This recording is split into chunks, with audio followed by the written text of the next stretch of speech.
Tonight we're going to be doing something a little bit unique. I'm excited to kick it off with this talk about art and philosophy. Whether people realize it or not, their thinking, our thinking, is mostly shaped by key philosophers. And it's not because we're necessarily all reading philosophy. Hardly anybody ever reads the philosophers directly. I mean, I've got a PhD in philosophy, and I barely read, right, philosophy. So it's not as though people are reading the works by philosophers. What actually happens is there is a group in our culture that does read philosophy pretty consistently, and that is the artists. So artists will often read philosophy and pick up those philosophical ideas that end up shaping our culture. They process those ideas, embrace the ideas, and then they communicate those philosophical ideas via their art. And art, even though we're focusing mostly on paintings tonight, art obviously includes all sorts of media. TV, movies, literature, comic books. So those philosophical ideas then that shape the thinking of our culture are communicated to the masses via art. Oftentimes then we think we're just being entertained, and we often are, but there's something else going on as well. We're being influenced to embrace these ideas, whether we realize it or not. So tonight we're going to focus in on this topic, and we're going to see, I'm going to try to illustrate how philosophical ideas down through history have influenced and instigated a lot of our art movements, which then in turn shape the way people think. It's important to understand why people think the way they do in our culture. If we're trying to reach people for Christ, if we're trying to reach our culture, we want to understand why they think the way they do so we can best communicate to them. So I think this is a useful study to try to understand how and why our culture thinks the way that it does. I often do this with movies. If you've been around me for any length of time, you know that I love movies, and I often will use the art of movies to show this process. But movies have only been around for roughly 100 years. So tonight we're going to focus on a type of art that's been around thousands of years, really, in a sense, but we're going to be only looking at the last 1,500 years, and that is paintings. Because there's a reason why paintings have gone from this to now this. And we're going to see the reasons, the philosophical movements that instigated these shifts. In order to do this, we need to start by covering really just kind of the history of Western philosophy. So I'm going to try to breeze through the last 1,500 years of philosophy really quickly, all right, just to give us a picture of what's been going on in philosophical ideas so we can see how that has influenced the various art movements. So bear with me as we go through this. Now, most people, this isn't unique to me, this is fairly common, to summarize Western philosophy into three stages. You've probably heard these terms before: the premodern era, the modern era, and the postmodern era. Now these are distinct eras, and don't pay too close attention to the dates. Those are just very rough dates, so we can kind of get our mind around when these movements were. But what distinguishes these three movements is that people within these time periods thought radically different, specifically about truth and meaning. So let me try to illustrate how the thinking of people in these three stages was so different. In the pre-modern era, people mostly thought of truth as something that comes from up there. They thought of truth coming from some sort of a transcendent source. You know, Christians obviously were thinking of truth as coming from God, a transcendent being, and that is how truth comes to us. It's revealed to us by this transcendent being. at least for Christians.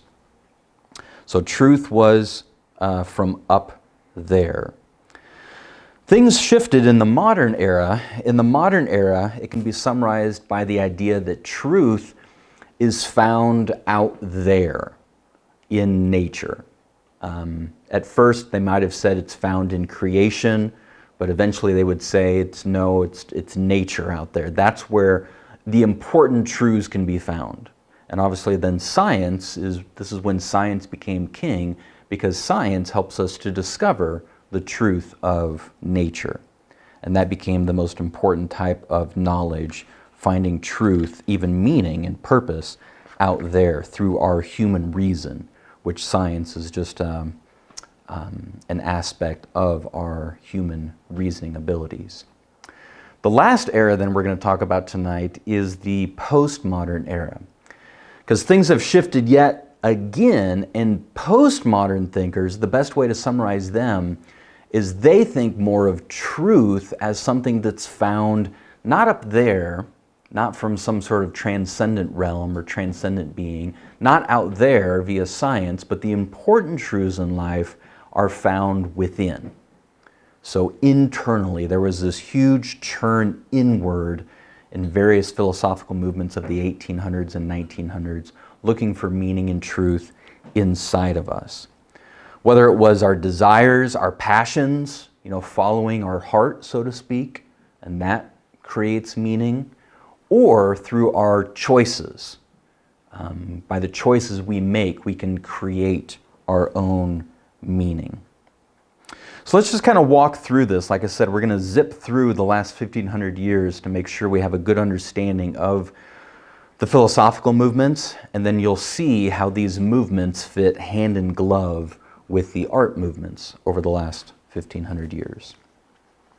So let's start here with the premodern era. And the two major movements that influenced people's thinking in the premodern era was Greek philosophy and Christianity. Of course, like I said, Christians thought of truth as something that's transcendent, right? That's pretty easy to comprehend. But not only Christians, the Abrahamic religions, also Greek philosophers many of them thought of truth being transcendent or coming from some sort of a transcendent realm. So we're going to spend a little bit more time talking about Greek philosophy.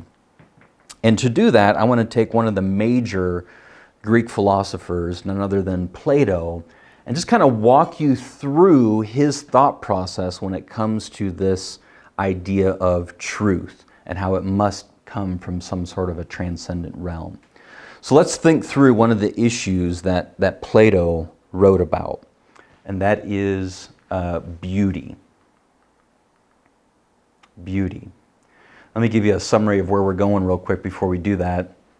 So the pre-modern era, Greek philosophy and Christianity, the two major movements, but what happened was a shifting of emphasis from the transcendent realm to the physical realm is what led to modernism, and we'll explain those details later. In modernism, we had a lot of success with science, and that caused us to have a lot of optimism about human reason, what we could figure out on our own.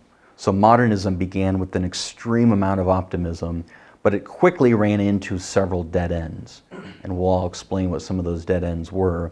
But it was out of that really crashing and burning of modernism that postmodernism was born. Now, postmodernism started with just the opposite, an extreme amount of pessimism, the idea that there is no meaning and purpose to life.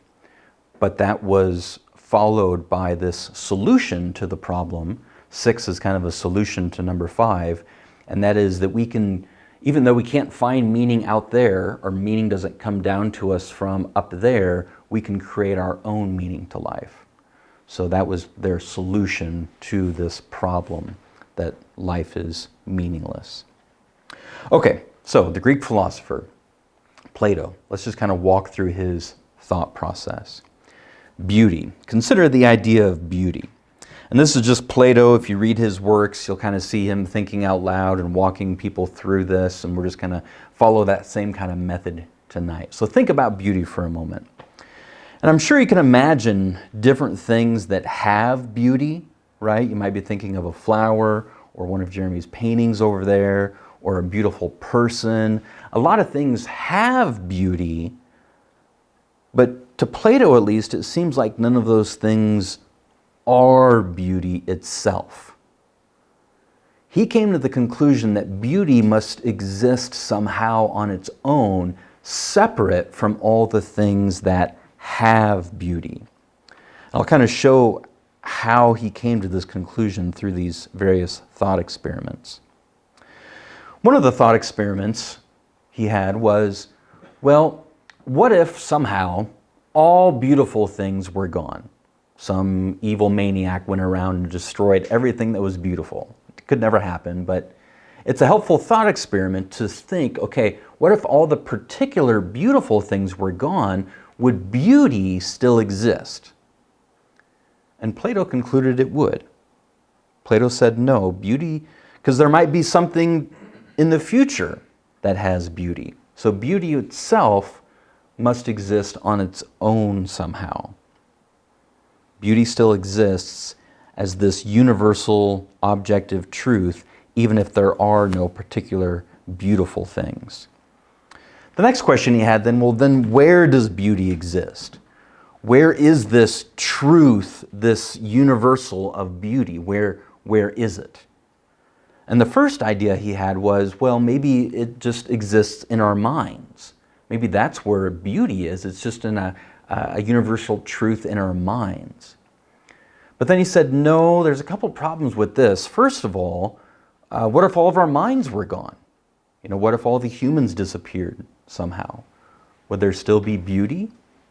And it seemed to him that there would still be beauty. So it can't just exist in our minds. It's got to exist in a more, permanent, stable place, an unchanging place that can't disappear. Because it's possible that all humans could disappear. Another problem he saw with this is that beauty can't just exist in our minds, because then it could be relative, right? Somebody might have a mental problem and they think, for example, rape is beautiful. And if beauty just existed in our respective minds, then if I thought rape was beautiful and you didn't, we couldn't really have any sort of objective standard to tell the person who thought rape was beautiful that they're wrong. And he very much rejected the idea of relative truth and subjective truth. And so he wanted to say, no, beauty and morality must exist in a more permanent place that doesn't change, such that it's not relative. So that if somebody said rape was beautiful, we can tell them more than, well, that's just your opinion. That's not my opinion. We can tell them that, no, in fact, they're wrong. So he rejected the idea that beauty is in the eye of the beholder, basically, which, as we'll see, is a very postmodern idea. He saw problems with that, and so he rejected that idea. He said that beauty must exist in a more stable place. It must exist somehow beyond our minds. He said that beauty exists as an objective, universal, absolute truth and standard. He argued that it can't exist in the physical world because the physical world is always changing. It's always in flux. Even ourselves, our minds. We could have a mental problem and we could think something that's terrible is beautiful. You know, all the physical realm is always changing. And so he proposed that there has to be a more stable, firm foundation for these truths, a stable foundation that never changes, that isn't in flux like the physical realm. And that's why he proposed this idea of a transcendent realm where these truths like beauty exist. Now, he took it a step further, and he said that these truths which exist in this transcendent realm, that's what ultimate reality is. In fact, he said that the transcendent realm is more real than the physical realm. It's more important and it's more real. because it's unchanging. Things here, like for example, a beautiful flower, could be destroyed or ruined. So this isn't as important. This physical realm isn't as firm and stable. The transcendent realm is more firm and stable and important because it's unchanging. Beauty itself cannot be destroyed. He even said of the physical realm that it's just shifting shadows. He had a very low view of physical things. He just saw the physical realm as shifting shadows, always in flux. Nothing here is really important, compared to at least this transcendent realm.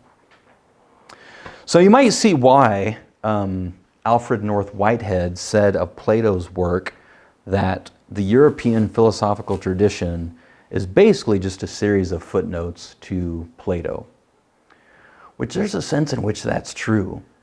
I mean, Plato's thinking has been so influential down through history. People usually say, Jesus, Plato, and Aristotle are the three people who have had the most influence on how Western people think down through history. But I would say that Plato was pretty insightful. I would say that Plato was correct about many of these things, and Christian theologians have agreed with that. Take, for instance, even St. Augustine, probably the most influential Christian thinker in the first 1,000 years of church history. He thought Plato was very insightful, and in fact, he said that Plato, though he didn't realize it, was describing, when he was describing that transcendent realm, that Plato was actually describing the mind and nature of God. So Plato has been influential even within Christianity as well. So St. Augustine was definitely influenced by Plato, Platonic thinking, and that had a huge impact on Western philosophy for, like I said, the first 1,000 years of church history.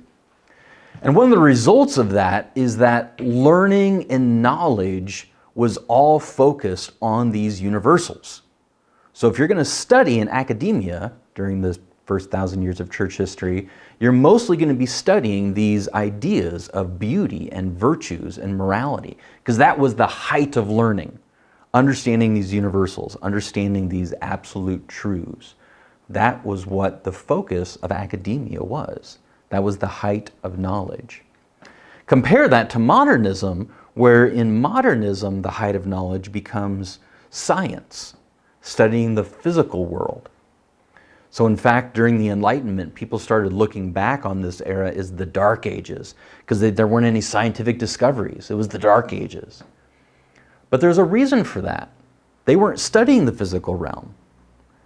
They didn't think of that as important. It was more influenced by Plato, who said the physical realm was just a bunch of shifting shadows, so the focus was on these universal truths. They weren't studying the physical realm, they were studying these more, ideas of beauty, morality, virtues, etc. So let's talk about this shift now. How did the shift happen from the focus being on the transcendent realm to the physical realm? To understand this shift, it's important to understand the difference between Plato and Aristotle, the two main Greek philosophers. This is really well illustrated, actually, in a painting by Raphael. It's a really neat painting. It has the major Greek philosophers in the painting, but I just zoomed in to the middle of the painting because these are the two key thinkers, Plato on the left, Aristotle on the right. And Raphael did a good job kind of capturing their difference, their main difference in the painting. Because you see Plato, what's he pointing to? Well, he's pointing to that transcendent realm because that's what he said was most important. That's what's really real. Aristotle disagreed with him. Aristotle had more of a, I guess you could say, a balanced position. That's why Raphael painted him with his hand more like this. He had a more balanced position between the transcendent realm and the physical realm. So let's talk about Aristotle's disagreement with Plato on some of these things. So Aristotle said Plato was wrong to think of the physical realm only as a dimension of shifting shadows. He was wrong that the transcendent realm was the only thing that was real. So Aristotle had a lot more respect, put a lot more importance on the physical realm as well. Now, he agreed with Plato that there are these universal objective truths, because he knew if you didn't have that, you'd end up in relative subjective truth, and he knew that was wrong. But for Aristotle, these truths didn't exist in some sort of transcendent realm. These truths somehow existed in the physical realm.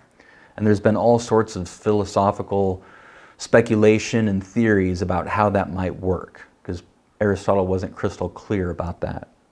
But he thought that these universal truths existed somehow in the physical realm. So he thought Plato was wrong to de-emphasize the physical. He said the physical realm is important too, and we should spend time studying it. And in fact, Aristotle did. He spent a lot of time himself studying the physical realm. Now, to understand Aristotle's influence in Western philosophy, you need to understand a bit about Thomas Aquinas.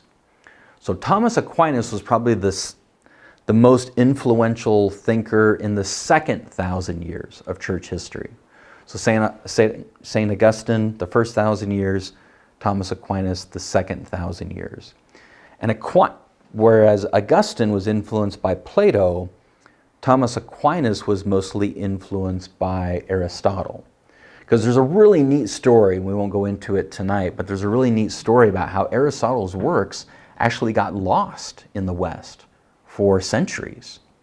And it was kind of rediscovered. His writings were rediscovered in the 1100s.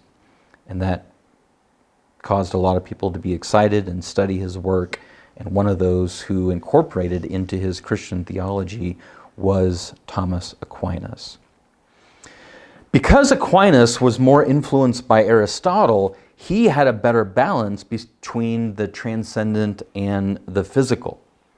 So Aquinas is really well known for balancing, for example, a special revelation where God reveals truth to us, like through Christ and through Scripture, balancing that transcendent truth with truth that God reveals to us through nature. Sometimes it's called general revelation. So Thomas Aquinas was very well known for this combining general and special revelation. Both truths revealed to us by God, but one through directly more special revelation, Scripture and Christ, and the other general revelation, more generally, through nature. Because he had that better balance between the physical and the transcendent realms. So this is how Aristotle then ends up influencing the West very strongly in the 1100s, 1200s, a lot of it through this theologian / philosopher Thomas Aquinas. So again, here's kind of a chart you can kind of keep in mind. You got Plato and Aristotle, and they're influencing these two key thinkers over the last 2,000 years. And we see a lot of that influence then trickle down to the thinking of the entire culture.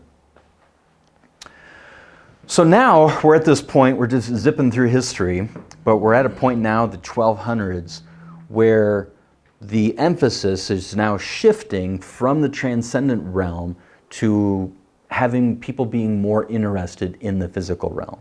And what would you guess then that caused to happen with this shift in emphasis, this shift in knowledge, this shift in learning, thinking of what's important? Science exploded. I mean, this is the main instigator of these various movements, because now the height of learning eventually becomes the physical realm, not the transcendent realm. It took time, there were several movements, but that was what caused the shift to focus more on the physical realm, the influence of these thinkers. And I think the birth of science is something that we can and should celebrate. I think there's wonderful things that we learned and discovered. I think science is wonderful, and it should be celebrated. But we're going to see there was at least some people that took the physical realm too far. Just like Plato might have been unbalanced and put too much emphasis on the transcendent realm. Some people in modernism put too much emphasis on the physical realm. So some of the things that happened is we had a lot of success with science, obviously, and that caused a little bit too much optimism, a little bit too much hubris on our part. We thought with our reason that we could figure everything out on our own. Using our reason and logic and science, we could discover all truth, even truth about meaning and purpose in life. So there was this, especially at the beginning of modernism, this huge surge of optimism that we were going to be able to figure everything out, even with absolute certainty. So like Descartes is talking about achieving absolute certainty in our knowledge. Out of this attitude came a view sometimes that's called scientism. The idea that science is the best, some would even say the only way to know truth. At least it's the only type of knowledge that can really be trusted. Some people would take this as far as to say that if it can't be studied scientifically, if we can't touch it, see it, perform experiments on it, then it's probably not even real. Now, this optimism didn't last very long. Modernism ran into a lot of problems, a lot of dead ends, as I like to call them. And I just want to show you a couple examples of this. There's a whole host. I made a list once of I think there was a dozen dead ends problems that modernism ran into, but I'm just going to show two of them to you tonight real quick. But basically, it's just a pendulum swing, like most things in life. If Plato and Augustine had too little emphasis on the physical realm, the pendulum probably did need to swing a little bit. And a lot of people would say that Aquinas had a better balanced view, maybe even the right balance somewhere in there. But then the pendulum started swinging too far the other way. And then by the time we get to the Enlightenment, I would argue that now we have too much emphasis on the physical realm. And we'll see some of the problems that result from that pendulum swinging too far that direction. As you know, eventually a lot of people just flat out rejected the transcendent realm, that there isn't a transcendent realm at all. And they're just left with the physical realm. And as Plato pointed out, I think that puts people who think that the physical realm is all there is, that puts them in a tough spot to explain how there can be objective, universal, absolute truth. Because I think, as Plato rightfully pointed out, the physical realm is in flux. It's always changing. So it doesn't seem to provide a good foundation for absolute truth when it comes to beauty, morality, meaning, purpose, those important truths. So let's talk about another one of these dead ends. See how this played out with modernism running into dead ends. Because it's out of these dead ends then that postmodernism is born. One of the things that came about from overemphasizing the physical realm is that it led to reductive materialism. Reductive materialism. This idea that the best way to understand something is by reducing it to its most basic physical parts, the most basic physical materials, whether that's atoms or electrons or whatever. If you break things down to their most basic physical parts, that's how you can best understand everything, really, in life, the world, the universe. But when you start thinking of things that way, if you start thinking of life and meaning and purpose that way, you start seeing everything mechanically. You start seeing everything as a machine that's run by deterministic laws of nature. Everything's just made up of its physical parts, and that's all that it is. So take humans, for example. In the premodern era, we used to think that humans were special, they had a soul, they had free will. They weren't just biological machines, right? There was something special about them.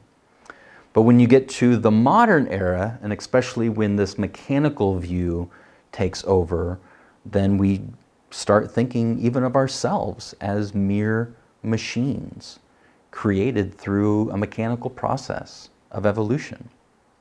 So I'll give you a quote to that effect. Take a look at what Jacques Monod said. This is a Nobel Prize winner, one of the founders of molecular biology. Look what he said. Anything can be reduced to simple, obvious mechanical interactions. The cell is a machine, the animal is a machine, even ourselves, man is a machine. The universe isn't pregnant with life, nor the biosphere with man. We at last know that we're alone in this unfeeling immensity of the universe, out of which we emerged only by chance. His destiny is nowhere spelled out, nor is his duty. So think about that just for a moment, what that does to our view of humanity when we just start thinking of ourselves as mere biological machines. Just take love, for example, right? We'll just use one example tonight for sake of time, right? Just think of what that does to romantic love, right? If we're just machines.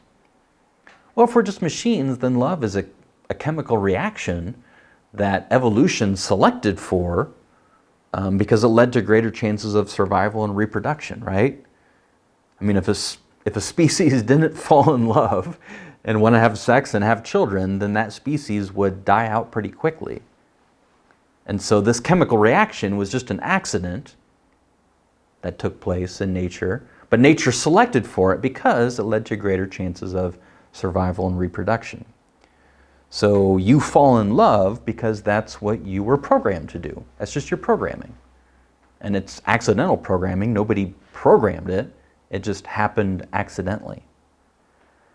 So it really destroys, and people recognize this, it kind of destroys our humanity. It destroys the most important things about us, what it means to be human. Because now even the most important things that we often say in life, our family relationships, are meaningless. They're just our accidental programming.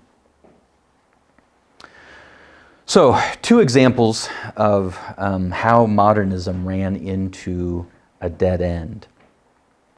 And this kicked off some of this extreme pessimism. And we'll see how this was expressed in several art movements, this extreme pessimism that life is meaningless. There is no truth out there about purpose and love and beauty.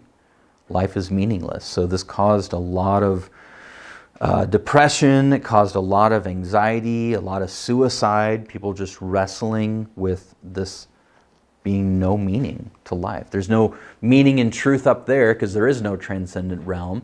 And yeah, they still held on to scientific truths, of course, but those sort of truths in science weren't helpful in terms of knowing what the meaning of life is all about, right? Because all we discovered via science was just facts about us and developed this mechanical view. There's no truth about meaning and purpose and morality out there in the physical realm. So it's not like they discarded science, they just realized that science isn't going to give us any sort of meaning and purpose in life. So that's one of the ways it hit this dead end.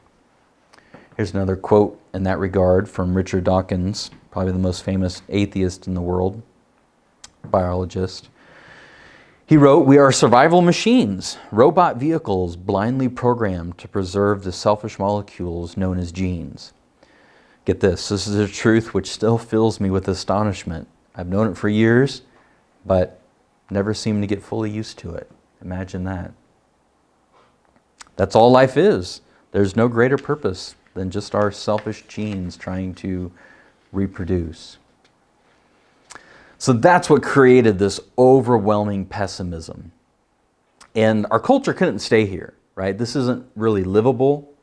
Our culture could not exist in this sort of state. Okay, so this didn't last very long. This caused a lot of devastation. But I would say, kind of out of desperation, people ran from this.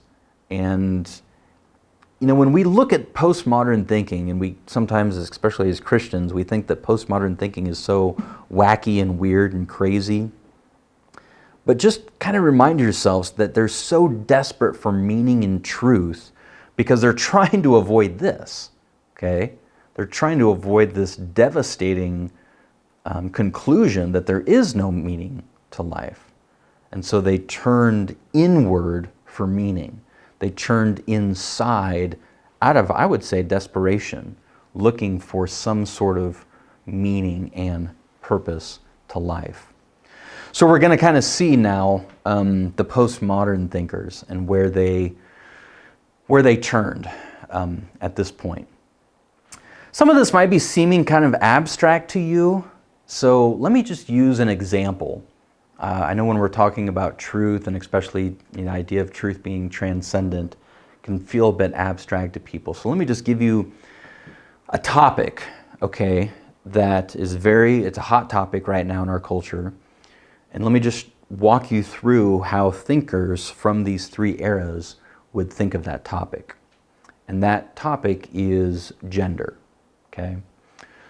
So think about a premodern thinker, and there's still premodern thinkers. I mean, I'm a premodern thinker, for goodness sakes, right? So most people think postmodernly today, but premodern thinkers, when they think of gender, they think, okay, especially for Christians, or anybody from the Abrahamic religions at least, they're going to think of gender, God created us, and He created us male and female, so I look to God, I look to that transcendent being, the transcendent realm, so to speak, for truths about gender. And I'm a male, so I look to God for truth about maleness, what I should do and act, and what I should be like as a male. So I'm looking to God to reveal that truth to me, right? That's how a premodern thinks about gender. A modern thinker is going to think more of truth being out there. So they're going to think more scientifically, and they're going to think of gender as, well, in our particular species, our evolutionary path created two genders. And that happened for a lot of species, not all, right? But at least our species has two genders. And so they think of it very scientifically. I'll talk about chromosomes, talk about genitalia, and that's how they're going to think of gender, a modern thinker. A postmodern thinker, when they think of gender, it's going to make perfect sense to them. They're going to understand the science and agree with a lot of the science, but that's not what determines gender for a postmodern thinker. For a postmodern thinker, the important truths are found inside, internally. And so for them, it makes perfect sense to think of gender as something that's determined by what's on the inside, right? Following your heart, following your inner truth, so to speak. So I'll just give you an example, kind of at the street level, of how these ideas fall down into the respective positions on such a hot topic as gender. Well, now before we dive into the art, let's look at postmodernism then. Postmodernism, as I keep saying, turned inward, looking for truth. So that is really what gave birth to this idea of subjective, relative truth. Postmodernism, I think the best way to understand postmodernism is that it's a series of movements in the 1800s and the 1900s reacting against modernism. And there's a sense in which you'll probably agree with them too, there's a sense in which I can agree with a lot of the critiques that the postmodernists have of modernism, because I have issues with modernism too, but where I have problems with postmodernism is in their solution to the issues of modernism. Their solution of turning inward is where I think they made their big mistake there. But I can sympathize with their critiques of modernism. So again, postmodernism is a series of philosophical movements reacting against modernism. And the first postmodern movement was Romanticism. You might be familiar with this movement. It took place in the early 1800s. The Romantics, the philosophers, the artists in the Romantic era, they were challenging modernism, challenging the idea that science is the ultimate form of knowledge. They said that reason, our logic and reason, wasn't useful in finding meaning. Instead, we should find meaning inside. We should follow our hearts, follow our passions, our desires. And so the emphasis in the Romantic movement was on the inner life, right? The desires, the passions, the choices, the will, the feelings. The Romantics, they challenged the mechanical view of the world, that things could best be understood by breaking them apart in their different pieces. That's not how you understand things. So they challenged reductive materialism. They said we're more than just our physical parts. And they celebrated love as real. They didn't have a rational, logical explanation of love. They agreed that there's a sense in which it's just a chemical reaction, right? They understood the evolutionary side of things, that it's an accidental thing that takes place at a physical level, but they still believed it was real somehow. They didn't have a rational explanation of it, but they kind of just still believed in love as this kind of leap of faith. And a lot of their thinking, they even called themselves irrational, out of pride, because ration and reason and logic and science, that's not how you find meaning and purpose in life. It's the irrational passions that we experience. That's what's more important. Obviously, there's a lot of paintings that are known, very well known as part of the Romantic era, but it's mostly well known for its literature. So the major type of art that comes out of Romanticism is the literature. So I'm probably more of a fan of the dark Romantics. But even think about what's going on with Frankenstein, right? I mean, not the Hollywood Frankenstein, but the original book, right? Written in the Romantic era as part of the Romantic movement. Wrestling with this idea, are we just our physical parts, right? If I took your legs and your head and your arms and my torso, and we could just put all these physical parts together and zap it with electricity, could we have life? Or is life more than just our physical parts? So that's what's being wrestled with here in this Romantic era. But it was all about, their emphasis was on the feelings, the emotions. That's why they're called the Romantics, following our heart, following our passions, and they lived it out. So you've got Lord Byron, for example. He followed his heart into all sorts of affairs with men, women, his own sister, because he was following his heart. And that's where we see roots of a lot of the even homosexual and transgender movements. You can see the roots of it even way back in the Romantic movement, the first, what I would say, postmodern movement. The only other postmodern movement I want to touch on real quick is existentialism. These guys are considered the fathers of existentialism from the 1800s, but existentialism as a movement really didn't start till after World War II. So Sartre, French philosopher, is probably the key thinker when it comes to existentialism. And this movement, the only reason that I bring it up is it's postmodern in the sense that, yes, the focus is on the internal, but it's not as much the passions and the desires, it's more about choices.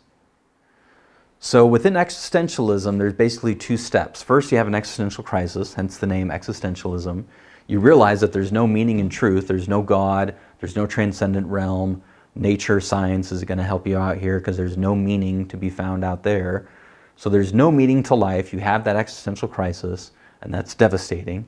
But then the good news comes in that you can create your own meaning through the choices that you make. So that was a huge philosophical movement after World War II. So now, finally, it took a while to get there, but now we're going to look at the art movements. But I wanted to give you guys just kind of that overview. I've got a whole class that I teach on the history of philosophy. You can watch all 16 lectures that we just zipped through real quick on the Convincing Proof website. But let's see now how the various art movements, which I'll lay out on the right, fit so well with the philosophical movements. And there's a reason for that, because the ideas start in philosophy and then influence the artists, which in turn then influence the masses through their art. So let's take a look. Remember the premodern era. People are thinking of truth more as coming from up there. Focus on universals, absolutes, beauty, things like that. And the major art movements then, the medieval, Byzantine, Gothic, all those movements, the focus was on transcendent truth. Okay? They were trying to communicate these absolutes, these perfections, if you will. A lot of the times it was being done through symbolism. And sometimes people would complain, well, it's not very accurate. That doesn't look like a human being. But that wasn't their goal. They weren't trying to capture what a human being looks like. They were trying to communicate truths about either humans or transcendent truths. So it's not like they were trying to be realistic or look realistic. That wasn't their goal. They were communicating more about these transcendent truths, often through symbols. So if we shift from the pre-modern era to the modern era, remember in the modern era, truth is found out there in nature. There's more emphasis on the physical realm instead of the transcendent realm. And this in turn caused art movements such as the Renaissance. So artists here in the Renaissance, they became more interested in the natural world. And a lot of these descriptions of these art movements is just coming from a standard art history textbook. This is kind of how this all began, by the way. So my background isn't art history by any means. That's why Jeremy's here to talk about his art. But my wife, Kristen, actually taught an art history class at one point, and she gave me the textbook she was using, just a generic art history textbook. And I started just thumbing through it because I wanted to see the paintings. But when I started looking at some of the descriptions, I just realized, it dawned on me what was going on. And that's how this lecture came together 10, 12 years ago now. So these descriptions I'm giving of these art movements just come from that generic art history textbook, okay? So in the Renaissance then, we've got more of an emphasis on the physical realm. Artists actually now studying the natural world. They're studying anatomy and they're studying perspective so that they could portray physical reality more accurately, because that was their goal now. That was part of their goal. A couple other art movements during the modern era, Baroque and Rococo. These are a bit less complex, but even more closely, they were trying to represent physical reality. So these paintings during this time became even more realistic. A couple examples here. We see a lot more paintings now of nature, trying to show what's going on out there. And they're becoming more realistic, if you will, more trying to capture, let's say, beauty that can be found out there.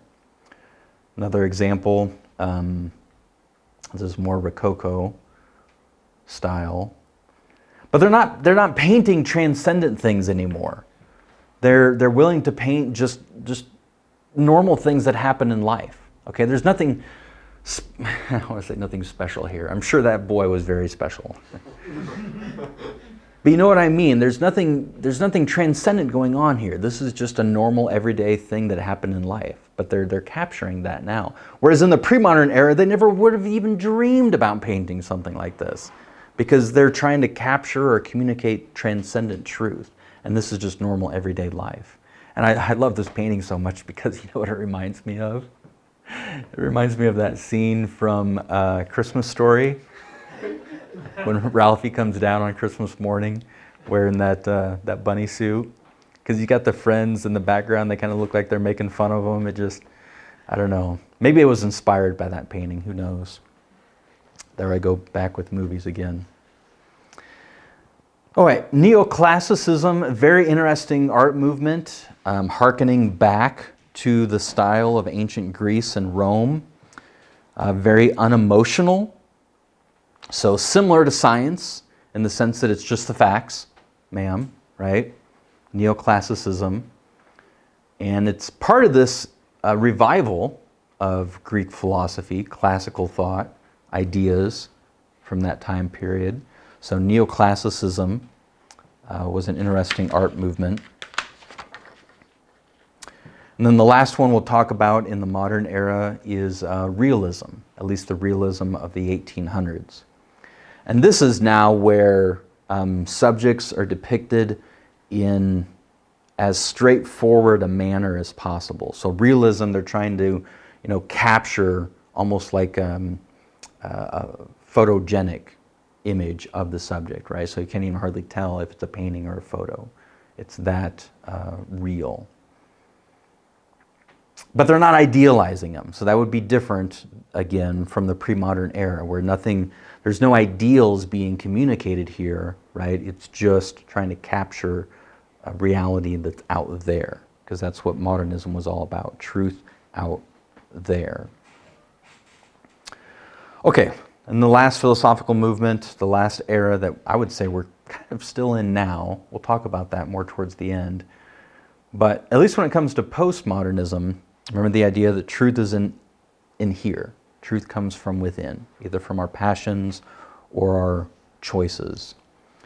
So let's see how this instigated the various art movements. We've talked about Romanticism already, so late 1700s, early 1800s. One of the things that came out of Romanticism was this idea of the romantic hero, the troubled individual who overcomes on his own, right? So it's individualistic, focused on the individual, exotic emotions, passions. That's what's being communicated through the Romantic era, which, obviously was influenced by Romantic philosophy. Next, Impressionism. So we got the late 1800s, and Impressionism began, again, just straight from the art history textbook, it began as a reaction against the restrictions or conventions of realism and neoclassicism. So in Impressionism, what the artists are doing are they're trying to capture the subjective impressions of light. And I like a lot of the Impressionists. I like their work. So even if, I guess I should clarify that, right? So even if we disagree with some of the philosophical ideas behind it, we can still appreciate the artistry that goes into it, right? I mean, I think that's a very beautiful painting. But you can understand why this is happening now in the 1800s and why Impressionism didn't happen in the 700s. Because in the 700s, people weren't thinking about how things were impressed upon us. They weren't thinking of how we experience things. They were thinking of more of the objective reality, either communicated transcendently or out there in nature. But now Impressionism is about how light impresses upon you, your impression of these things. So post-impressionism, I feel bad for the post-impressionists because they don't have their own name. They're just called post-impressionists, but regardless, that's what they're called, the post-impressionists. They're very similar, obviously influenced a lot by Impressionism, but more emotionally charged. So you're probably familiar with, I think that's called what, The Starry Night? But more emotions are being communicated because again, that's where the emphasis is in philosophy. The passions, the emotions, the feelings. The next big art movement was Expressionism, the early 1900s. And with Expressionism, the intention is not to paint something accurately, but to portray it in a way that expresses the artist's inner attitude. Okay, does that make sense? So you're not trying to capture what's out there, you're trying to capture your feelings of what's out there, okay? So you've got a painting like this, which you might say, well, that's just, why would we even celebrate that as art? That's just kind of grotesque. That doesn't even look like the woman, right, who's posing. But that's not what the artist is trying to do. The artist isn't trying to show you what the woman looks like. The artist is trying to communicate his feelings about that woman, because that's what's more important, right? What's going on internally to the artist, not what's out there. Okay, so that's Expressionism. The next art movement is Dada. You might not have heard of that one. It didn't last very long, and it was very unique, but I think it's worth noting because it captures to a T what postmodern philosophy is all about. So in Dada, which is a random word that was just picked out of a dictionary randomly, but they chose it that way because that's what they're trying to communicate, that everything is just random, everything is meaningless, life is absurd.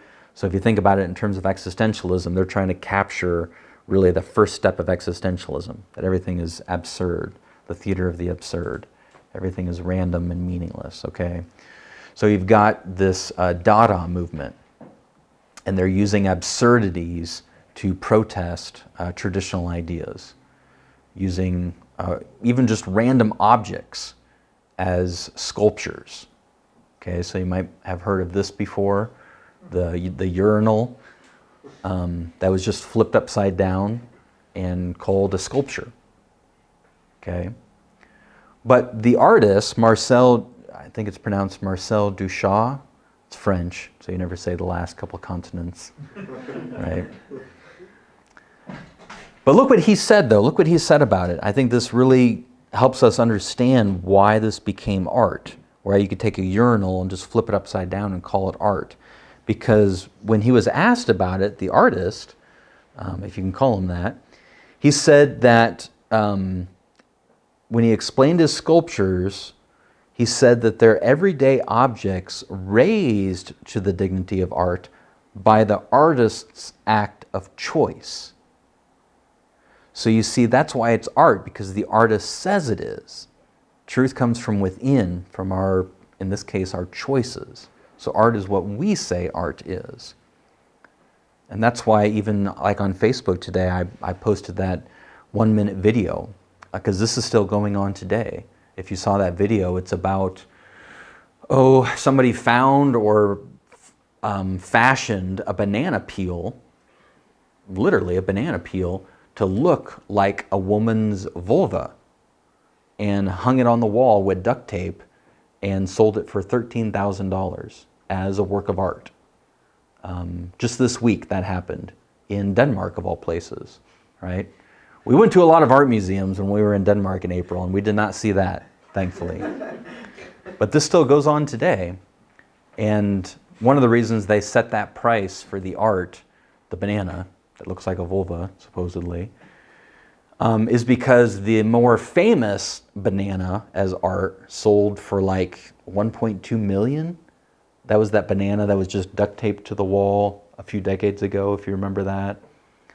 But that's what's going on here. It's about truth is on the inside, our choices, and that's why these random objects can be called art. All right, 2 more real quick, and we'll wrap this up. Surrealism. So in surrealism, we've got fantastical imagery from our inner subconscious. And with surrealism, there's no intention. They're not even trying to be logically comprehensible. So it's more like just the things that go on inside don't make any sense, right? Where it's irrational, so that's what we're going to communicate. It's not logical. There's just limbs coming out of the calf. I mean, there's nothing here that makes any sense. But that's what life is, right? So we got surrealism, and then the last one we'll take a look at is abstract expressionism. So with abstract expressionism, this is just from the art history textbook, artists would try to express themselves through form and color. So no actual objects are represented. Okay, so it's non-representational art. No objects are trying to be represented. They're just trying to, again, express themselves. That's what art has become now in postmodernism. Art isn't about capturing beauty, or definitely not capturing transcendent truth or capturing beauty out there. It's about expressing what's on the inside, hence expressionism. But abstract expressionism then is expressing yourself through color and form with no objects being represented. So the last thing I want to do before we have Jeremy up to talk about his art is talk about the future, okay? So where are things going from here? Should we just, kind of give up? Are we just, in this postmodern era and that's where we're going to be forever? Well, there's actually signs, there's actually indications that premodern thinking is making a comeback. And I've been seeing that in philosophy, and as I've talked to Jeremy about the art world, which he knows much more about, he's expressed to me how premodern thinking and premodern art is also making a comeback. So what we're going to do next month, I'm going to teach again. I'm not going to teach this study every month. We've got all sorts of other people that are going to be speaking and talking, but I'm going to take the first 2 months at least. Next month, I'm going to show you how pre-modern philosophy is making a huge comeback out there in the world. Okay, so next month, all about pre-modern philosophy that's taking place right now. But let me just give you a flavor of that. The resurgence of pre-modern philosophy. Here's a guy, Alistair MacIntyre. He was a professor at everywhere, almost, right? And his book, After Virtue, is considered by many one of the most important works on moral philosophy in the 20th century. He converted to Christianity when he was around 50 years old in the early 1980s. And he referred, get this is incredible to me, he referred to his position, this position affirmed by the Abrahamic religions and Greek philosophers, that God is the source of objective morality. He referred to that position, his position, as the classical tradition, and then described his position, his work, as a, get this, Augustinian/Thomist approach. So St. Augustine and Thomas Aquinas. Look what he wrote. I just got one quote from him this week, or this month. We'll talk much more about him next month. But he said, I became a Thomist because I became convinced that Aquinas was in some respects a better Aristotelian than Aristotle. I learned from Aquinas that my attempt to provide an account of the human good was bound to be inadequate until I had provided it with a metaphysical grounding. Remember how we talked about Aristotle said that objective universal truth was out here in the physical realm, but he had a kind of a hard time explaining how that worked. And he recognized that, and he said Aquinas had a better explanation, even though he was influenced by Aristotle, because Aquinas brings to the table, God is the transcendent source of those truths that can be discovered in the physical realm, but God is the ultimate source of them. So in a lot of his work, get this, he argued that the Enlightenment, i.e. modernism, has failed. That project has failed. And we have to settle moral questions now, either via Nietzsche's will to power, i.e. postmodernism, or go back to the rationality rooted in virtue of the ancients and the medievals, the pre-modern thinkers.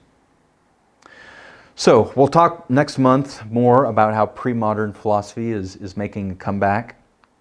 But now we want to transition to how pre-modern art is making a comeback. I want to read just a couple quotes from an article that Jeremy gave me before we have him up to speak. But I want to tell you a little bit about this art movement called contemporary realism. This is one of Jeremy's paintings. A couple more paintings of his over there by the front door if you missed those when you came in. But contemporary realism emerged in the 1970s in defiance against abstract art, returning to representations of life, objects out there, instead of the non-representational abstract expressionism. Objective style, sculptors, painters whose discipline was representational art, trying to portray the real.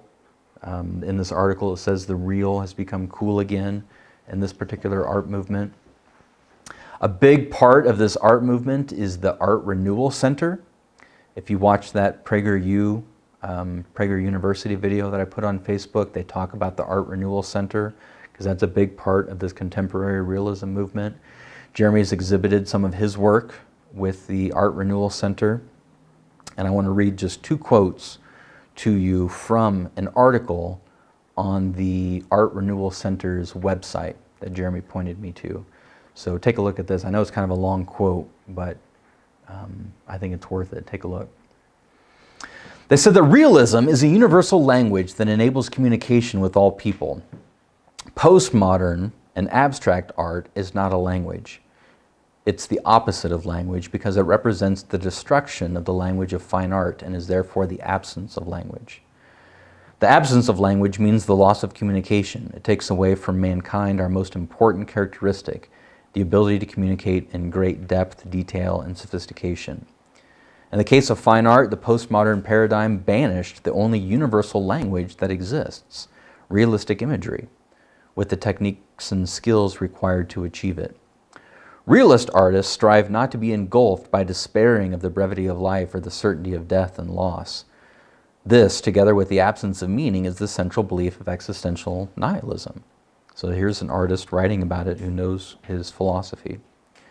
It's no wonder that existentialism would espouse postmodern art, or that postmodern artists would associate their work with existentialism, since the essence of fine art had always been to express things which people find as meaningful, whether religious paintings of the Renaissance or genre paintings of the 17th and 19th century. Postmodern works, on the other hand, with their indecipherable meanings, alienate and agitate us. Urinal upside down, called art. Banana on the wall, shaped like a vulva, called art. Often, postmodern works are praised for doing just that, and their stated goals are often to shock or insult. Here's how the article goes on to talk about it making a comeback. He's talking to the artists, right? People like Jeremy. And the article says, a few of you searched out one of a handful of artists who still taught the methods of the old masters. There were 7 such teachers in 1980. By 2002, when the Art Renewal Center decided to add to their website a section of ARC approved schools, the number of such schools grew to 14, with each having 5 to 15 students. Then we added a map of the world so it became easy to identify all the schools and find the one nearest to you. And within a few months, the number of students able to find these schools grew geometrically. And today, just 14 years later, so this was written in 2016, there are over 100 schools teaching this style, training thousands of students. So something to be encouraged about. And that's why I was excited to have Jeremy come and show us his art and talk about what he's doing in the art world. So Jeremy, I'll have you up now and turn your microphone on. Clark, if you want to do a sound test for him real quick. And then when Jeremy's done, I'll just have a couple minutes back with you Testing. guys. You hear me okay? Testing. Yeah, perfect. Good, okay.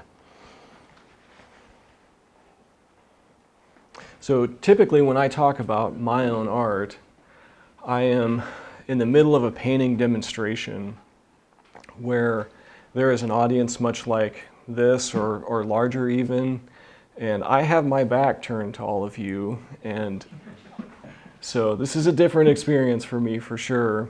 I do want to encourage all of you though, one of the things that I'm very comfortable with in this context is taking questions.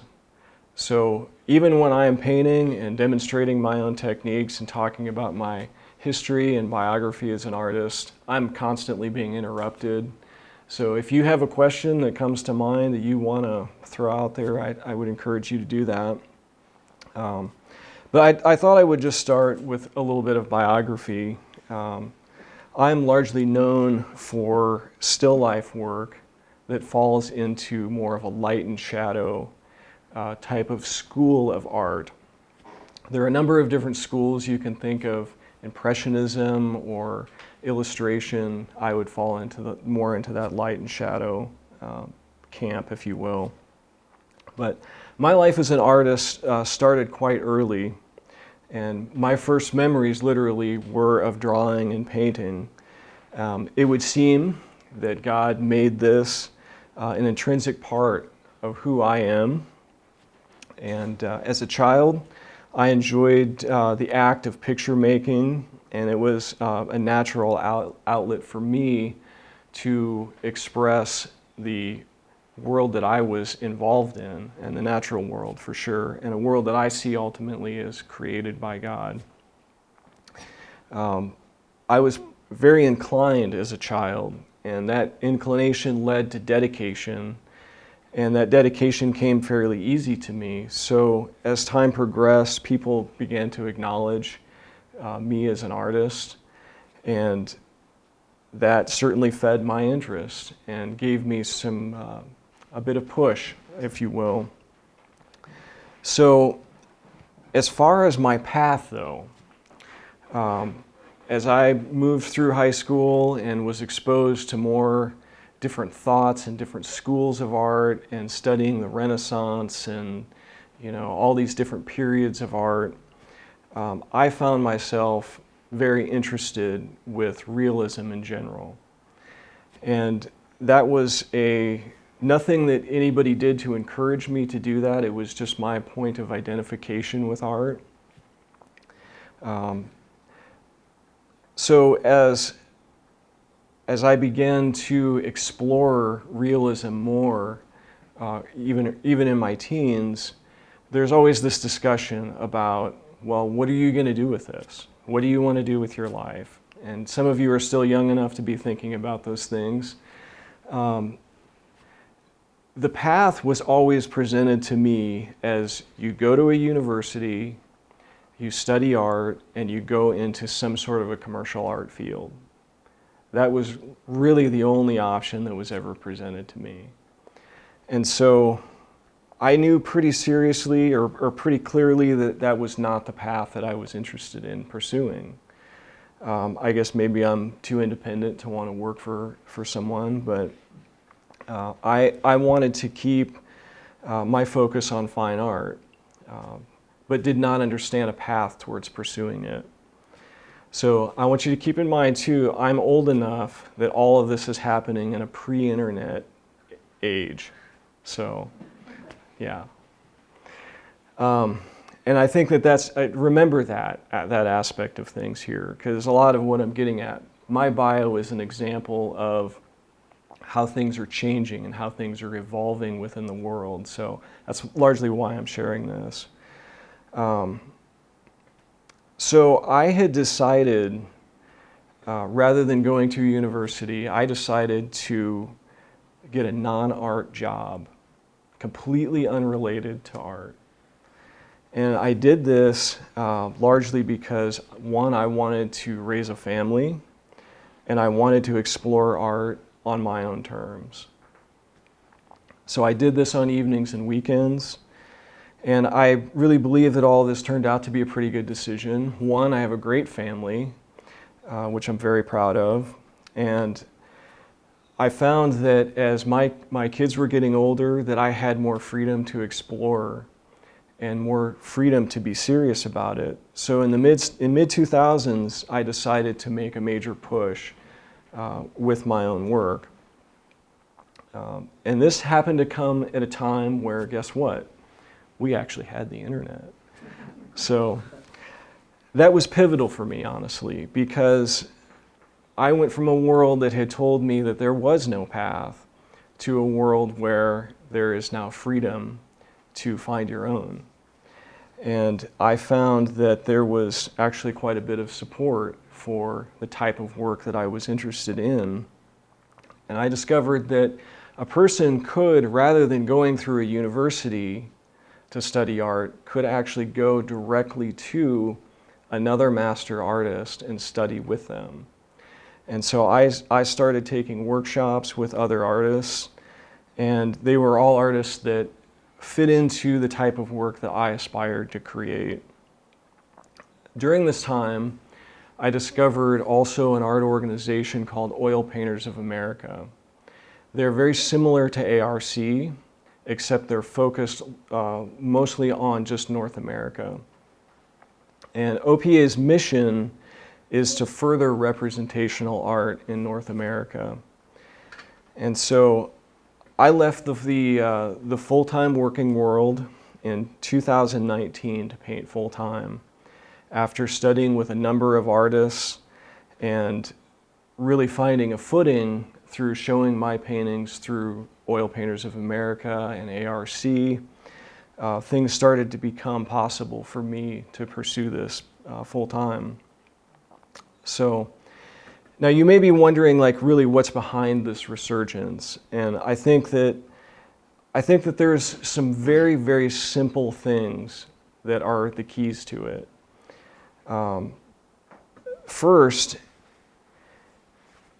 First, there is a disconnect between a lot of just normal people when they're looking at abstract art, when they're looking at art from modernism.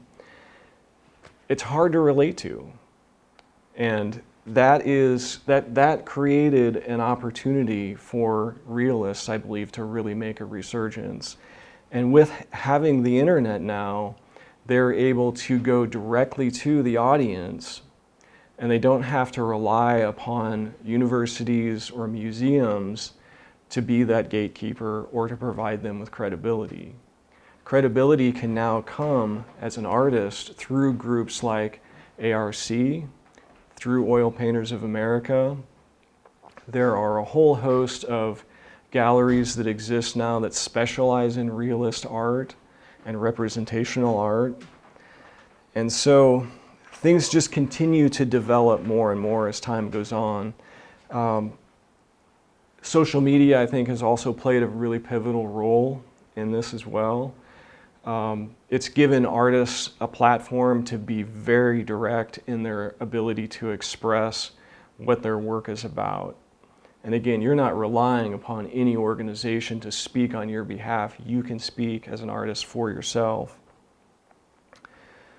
So the public really has responded, and that is an amazing thing.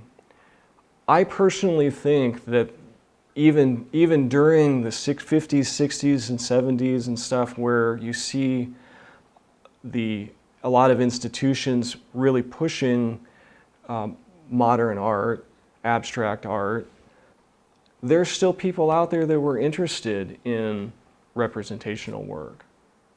There were still artists, plenty of them, that were still creating that kind of work. Now, they may not have been doing so in great numbers, but they were still doing it. It didn't ever die. It's just that the gatekeepers, like, there was no means for anybody to share what they were doing and to get direct access to the public. So then, I think the future for representational art actually looks quite good. I see, and it's interesting, as Adam is going to be talking more about the shift that is happening within society, I'm interested to hear what he has to say about what's really next, because I see a lot of artists that they don't look at abstract art or abstract expressionism in all of the same philosophical terms that we do. They're seeing something new there. They're looking more towards the future. And I see artists that are incorporating realism and abstract art together. And to me, it's very, very interesting to see where that's going. I just cite that as an observation. I'm not stating it's right or wrong, but I do think that we sometimes approach, or people sometimes approach art, when we're looking at realism or abstract art, we have a very right or wrong kind of approach to it. You have one side, on the realist side, that looks at abstract art and says, it's all wrong. And then you have those on the abstract side that look at realism and say, it's all wrong.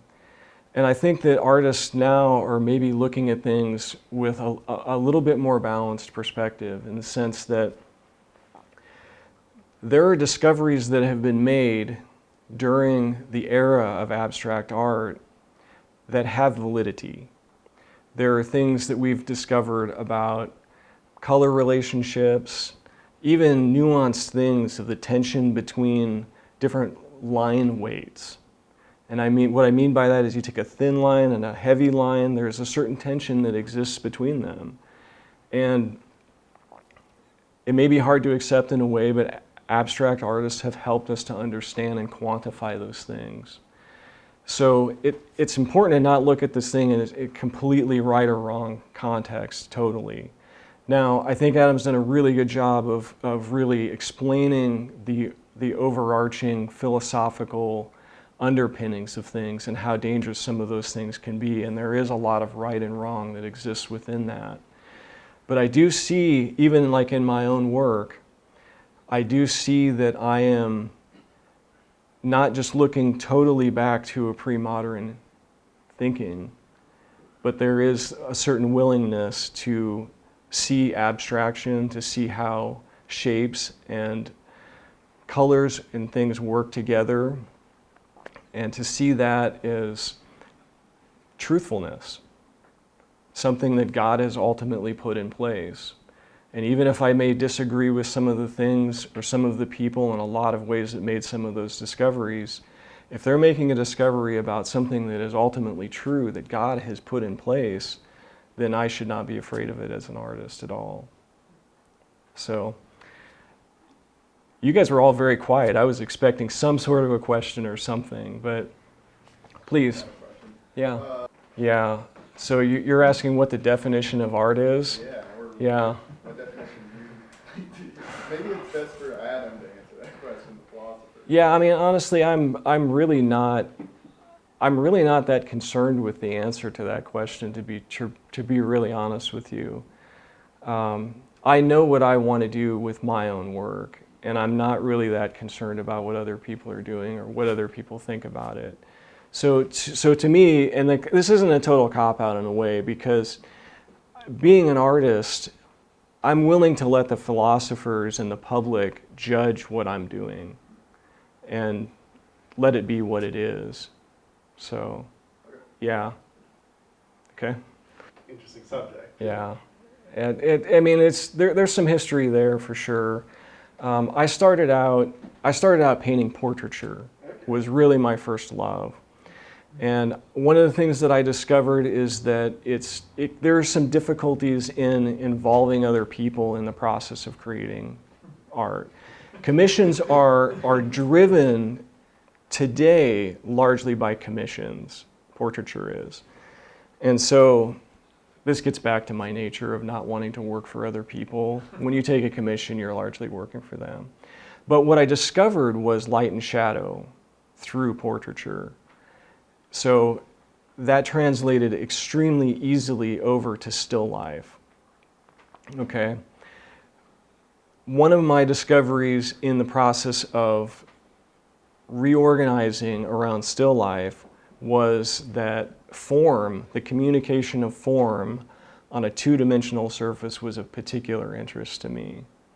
So you think form it's the communication of roundness. So pottery is a very easy way, it's a very easy object for me to be able to communicate that form. Yeah, so the vast majority of what I do paint from life.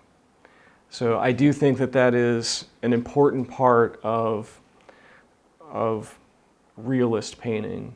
I think you've got to understand how reality works. And reality itself is like a whole fascinating subject to think about and how it relates to art. But to answer your question more specifically, the work that I do, and I would say, like I walk into rooms with literally hundreds of representational paintings.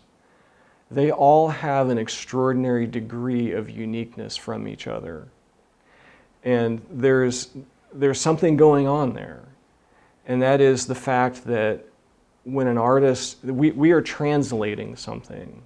We're not just copying it in its most specific way. And I think you also have to realize too that reality is so complex and there are so many things going on in it that it is almost impossible to take an art form and communicate reality in its entirety. You have to pick some aspect of it to communicate in the art. And so that's part of where the individuality comes down, is that artists are, in their own work and in an individual painting, are having to make decisions about what aspects of reality that they're going to focus on.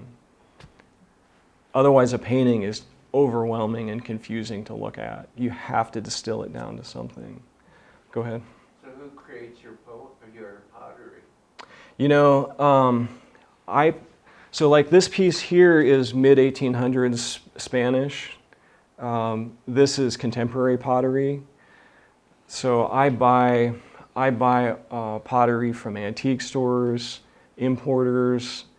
I buy it directly from potters. There is actually, like the University of Nebraska has a pretty good pottery program. And so there is actually a fairly substantial amount of pretty nice pottery pieces that you can pick up in secondhand stores that have come through that whole thing. So go ahead, Joel. I would say, from my perspective, and Adam, you're more than welcome to jump in on this, but I think it's more modern era art that I see being a resurgence of. Now, I meet a lot of artists that fall into premodern thinking. You know, they're definitely looking towards a transcendent power that is directing our lives and even their art. But in terms of like artists that they're inspired by, they probably majority of them come from more from the modern era. Yeah. Go ahead. I don't think that they were looking for how God put order in place necessarily. I don't think that was necessarily their objective. It may have been for some of them, I don't know. But I think that they're more interested in how people are responding to it. I think that was more their focus. It is, in a sense, there was a lot of science that went into some of these artists. When you look at certain abstract paintings are distilled down to just shapes and colors, you'll see an artist that will repeat the same shapes but change the colors.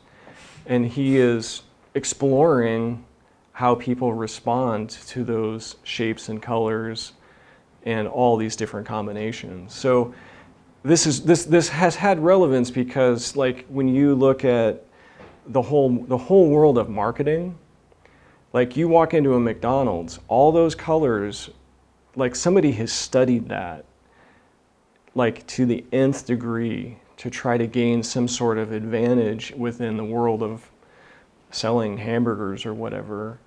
So somebody has studied that, and a lot of that has come from modernists. So.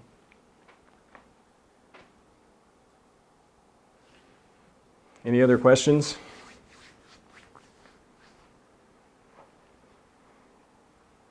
All right, that concludes my part of it. So. Coming and bringing his artwork and talking about it. Thank you. Applause for this guy. A couple things to just wrap up the topic. I really appreciate the things that Jeremy had to say. And I think it's a reminder that even if we disagree with some of these thinkers and art movements, we can recognize that they are helping, in a sense, sometimes discover truth.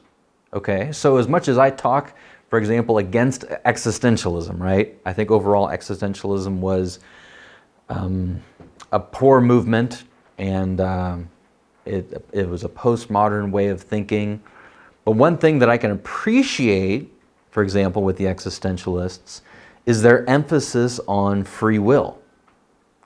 So the existentialists were really, really big into free will and the importance of choice in our life. And I can affirm that. I can say I'm glad that they emphasize that our choices really do matter, that we have free will, as opposed to the modernist, or a lot of them say we don't have free will. So I can appreciate that even when I disagree with a lot of what existentialism is teaching. Does that make sense? Even with Plato and Aristotle, like we talked about. St. Augustine and Aquinas, they recognized that Plato and Aristotle obviously weren't Christians, but yet they discovered a lot of truth, and we can learn a lot from Plato and Aristotle. So I don't think there's any reason why the same can't apply in the art world. I'm not surprised at all that, for example, abstract artists have helped us learn about some of those things when it comes to shapes and colors and so on and so forth.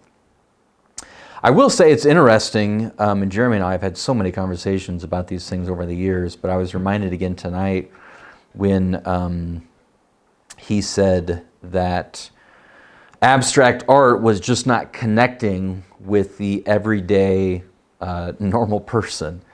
And I think there's a reason for that. And I think there's a reason why both postmodern philosophy and postmodern art didn't connect, and why it's kind of on the way out. Because it's not livable.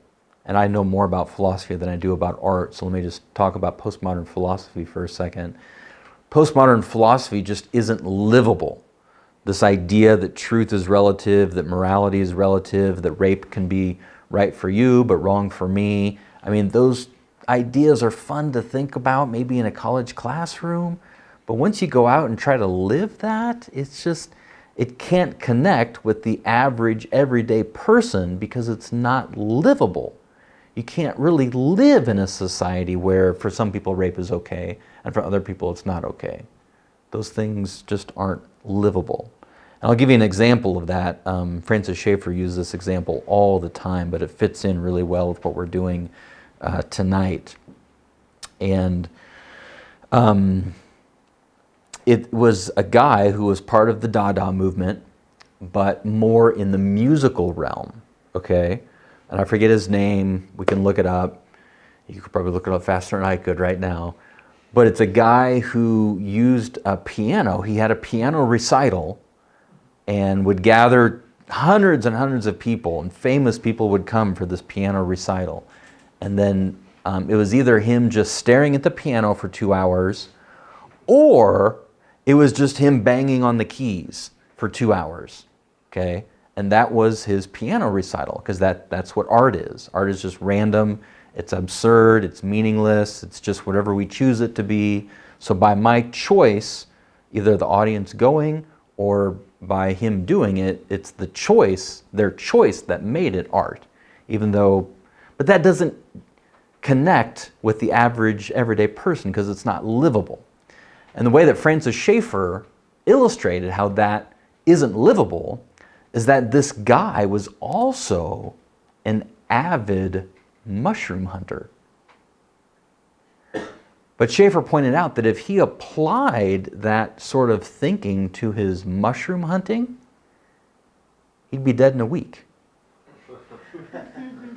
Because as a mushroom hunter, you have to be very careful. You can't be random and just eat any mushroom you find out there. You can be very careful and think about it logically, reasonably, and discover mushrooms that are edible and aren't going to kill you.